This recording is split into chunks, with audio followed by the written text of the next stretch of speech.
Turn off Do Not Disturb mode on your phone, but turn on wakefulness in your mind. You are holding a device that promises to connect you to billions of people, but in reality, it is only a sheet of glass that separates you from genuine empathy. We have already decoded money, entertainment, and power. And today, we will enter the greatest dissection of all, the dissection of the heart in the digital age. We will talk about how the matrix of virtual relationships is launching a large-scale assault on human emotion, turning sacred bonds between people into dry streams of data, and turning empathy into a forgotten luxury. Welcome to a place where there are truths society does not want you to know. In today's podcast episode, we will pull back the curtain on how the system cuts real ties to turn you into a solitary entity, easy to control and perpetually hungry for virtual validation. Welcome to Inner Shadow, where there are truths society does not want you to know, echoes inside the kaleidoscopic glass cage. Let's begin with a brutal paradox of the 21st century. We have never been more connected, yet we have never felt so lonely. Society teaches that social media is a tool to erase distance, but in reality, we are living in a different world. Every virtual connection is a pair of scissors that cuts away our capacity for real-world empathy. You have 5,000 friends on Facebook, yet sometimes you don't have a single person to hold your hand in despair. You have hundreds, thousands of hearts on Instagram, yet none of them can feel the frantic heartbeat of your anxiety. Why? Because the Matrix has swapped presence for performance. Remember, presence has been replaced by performance. In real relationships, empathy is a complex biological process. It requires eye contact, reading micro-expressions on a face, sensing scent, tone of voice, and the resonance of mirror neurons. When you stand before a living, breathing human being, your brain must run at full capacity to simulate the other person's feelings. That is how compassion is born. But in the virtual matrix, all those biological signals are compressed into pixels. You don't see pain, you see a status update. You don't see tears, you see sad energy. This compression of emotion has caused the modern human brain to degenerate in empathy. We are gradually losing the ability to read the suffering of others, simply because we have grown accustomed to seeing the world through a lifeless layer of tempered glass. This glass cage does not only separate you from others, it also imprisons you inside your own illusion. You do not connect with who they really are. You connect with the PR version they want you to see, and they do the same with you. We are digital ghosts, trying to touch each other through an invisible wall, dissecting empathy from mirror neurons to pixels. To understand how the system destroys empathy, we must look at its biological nature. Empathy is not a moral concept. It is a survival reflex. Millions of years of evolution have equipped the human brain with a system of mirror neurons. When you see someone in pain, the corresponding area in your brain resonates as well. This is the glue that keeps a tribe from falling apart. Global herders understand that a community with strong empathy is a community that cannot be divided. So they must find ways to numb this mirror neuron system. The most effective tool is digital isolation. When you argue with someone on Twitter or Reddit, you do not see their face. You see only a name and an avatar. This lack of physical presence creates a psychological phenomenon known as online disinhibition. Because mirror neurons cannot function through a screen, the brain cannot recognize the other person as a human being with emotions. The other person becomes only a data object, obstructing your viewpoint. And this is precisely why people in developed Western countries are becoming more aggressive and toxic than ever on social media. They can spew the most vicious curses, words they would never dare say face to face. This matrix has turned empathy into an on-off switch by mediating every relationship through a screen. The system has removed humanity's natural moral brake, and the consequence will be a society of emotionally paralyzed entities. We can watch a disaster video with frightening indifference, simply because the brain has been programmed to treat everything as content. And when empathy dies, people become numbers in the spreadsheets of oligarchs, easily mobilized, easily provoked, and completely unable to unite through love. The human market 4, where the soul is encoded as data. Look at how we search for love and friendship today. Welcome to dating apps, the biggest supermarkets of human dignity on the planet. Why do Tinder, Bumble, and similar apps in the US and Europe look like product catalogs? Because that is exactly what they were designed to be. The Matrix has carried out a commodification of human beings. In the virtual world, a person is no longer a multi-dimensional being with wounds, dreams, and inner depth. A person is reduced to a profile, 5 edited photos, and a short self-description. You swipe left or right based on an aesthetic algorithm fast, like choosing an item on Amazon. Excessive freedom of choice in virtual relationships has destroyed the ability to commit and the capacity for patience, 2 core elements of empathy. When you treat people as replaceable resources, you no longer feel the need to understand them. If a small conflict appears, instead of sitting down to empathize and repair, you simply unmatch or block and search for a new product. The system wants you to view relationships as consumer transactions, because someone constantly chasing new, shallow relationships will always feel empty, and an empty person will consume faster and more to fill that loneliness. Oligarchs do not want you to have a lasting marriage or deep, soul-level friendships. They want you to stay in the market, always searching, always craving, always dependent on their platforms. We are living in an era where human beings are encoded like SKUs product codes. Empathy has no place in a supermarket, where everything can be thrown away if it fails to meet immediate expectations, polarization scripts, and emotional extraction. The Matrix does not only numb empathy, it weaponizes empathy to serve division. The algorithms of global social networks are designed to prioritize outrage. Why? Because outrage produces the highest engagement. To keep you on the platform, the system must show you enemies, people with opposing views, people who are not like us. Empathy is then narrowed into tribal empathy.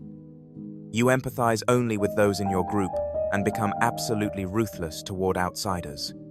The system uses programmed language to label the other side. Once the other person is tagged as an enemy, your biological empathy switches off. Look at the political and social polarization in the United States and Europe today. People no longer see the human being on the other side of the line. They see only demons' opponents to be eliminated. The matrix of virtual relationships has turned cyberspace into a modern Roman arena, where empathy is shredded to feed profit algorithms. Oligarchs understand that a crowd divided and hateful toward each other will never be able to recognize who is truly chaining them. Empathy distorted into organized hatred is the most effective weapon of rule in the 21st century. They want you to connect in order to divide, not to unite. Digital ghosts when loneliness becomes a business strategy. Have you ever wondered why influencers are so successful? Why millions of people in the West and in China feel an intense bond with a stranger they have never met while remaining indifferent to neighbors, friends, and acquaintances around them? This is the phenomenon of one-sided virtual relationships. The Matrix creates the illusion that you have a friendship, a deep emotional connection with online stars. You know what they eat, what they wear, how they feel, what happens in their day. Your brain is tricked into treating them like family. But the truth is, this is a one-way road. You give them your empathy and your time, while they see you only as a number in view statistics used to sell advertising. The system is draining your limited empathy capital and pouring it into virtual realities, leaving you without enough energy to maintain real relationships, the ones that are genuinely challenging. The prosperity of live stream platforms and social media is built on the loneliness economy. That is a ruthless truth. A person with a rich, real-life social world typically will not spend 6 hours a day watching an idol's live stream. But the rule makers need you to be lonely. They need you to feel a lack of connection so they can sell you a counterfeit version of it. We are becoming ghosts, wandering through a digital labyrinth, searching for warmth from points of light on a screen, while the real warmth of human beings right beside us is fading and being abandoned. Empathy has been turned into a resource exhausted by the content industries. The collapse of personal boundaries and the rise of mob psychology. In virtual relationships, personal boundaries are erased, but not in a positive way. We are living in a state of forced transparency. The matrix pressures you to share, to perform, to expose your soul in order to be validated. True empathy needs privacy and stillness to develop. But social media creates pressure to empathize as a trend. When a shocking event happens somewhere in the world, the system forces you to take a stance, to post a status, to change your profile picture. If you stay silent, you are labeled heartless. That's how clever it is. But is that empathy? Of course not. It is, in fact, conformity to the crowd. Forcing empathy according to a script cheapens the value of human emotion. Sometimes we display grief because we fear being judged, not because our hearts truly tremble. When emotion becomes a performance obligation, it loses its power to transform. The system has succeeded in turning your heart into a component of a social machine. Your emotions no longer belong to you. They belong to trends. When you lose sovereignty over your emotions, you officially become a passive entity in the matrix. Real empathy has been replaced by mass-produced emotional simulation, the mirror matrix, and the death of emotional truth. Ultimately, the matrix of virtual relationships has created a world of artificial reflection. You look at the screen and see people who are happier than you, richer than you, and who seem to have more perfect relationships than you, right? And envy is empathy's #1 enemy. When you spend most of your time envying others' illusions, you cannot empathize with their reality. The matrix has subtly turned us into competitors in performed happiness. Instead of companions in pain, emotional truth has died in the matrix.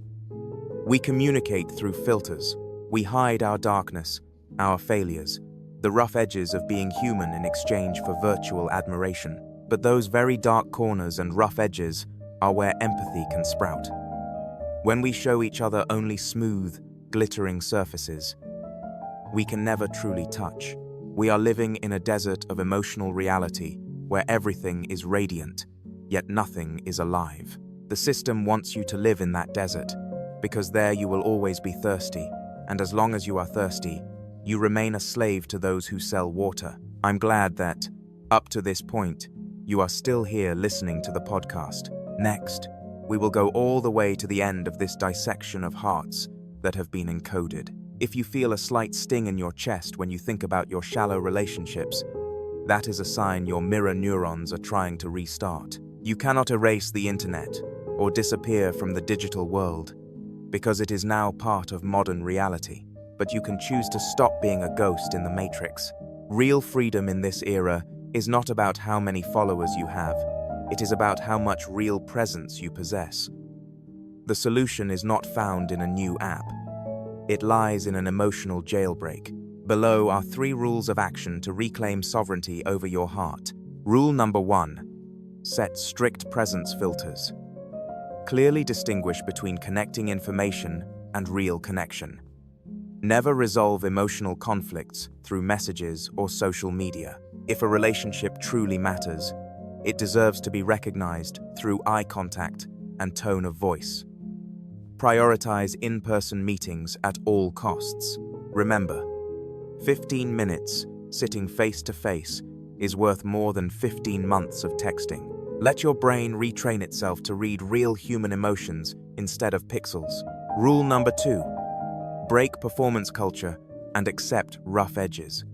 Start living more truthfully online, or better yet, stop seeking validation there.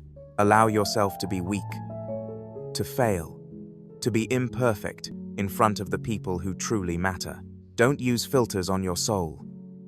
When you dare to expose your rough edges, you create a safe zone for empathy to grow. Remember, empathy sprouts only in the soil of sincerity. It never grows on the glass surface of perfection. Rule number 3. Practice digital tribe purification. Get out of meaningless arguments with unfamiliar data objects online.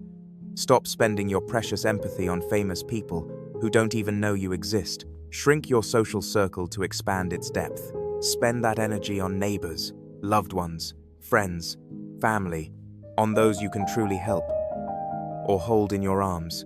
Freedom begins when you no longer need the whole world to like you, only a few hearts that truly understand you. The matrix of virtual relationships wants to turn you into a lonely, consuming, easily provoked entity. But you carry the legacy of millions of years of evolution toward love and bonding. Put the phone down. Step outside. Look into the eyes of the person in front of you. Listen to their breathing. Real empathy is a silent revolution against the machine. Welcome back to the human world. Welcome back to your own heart.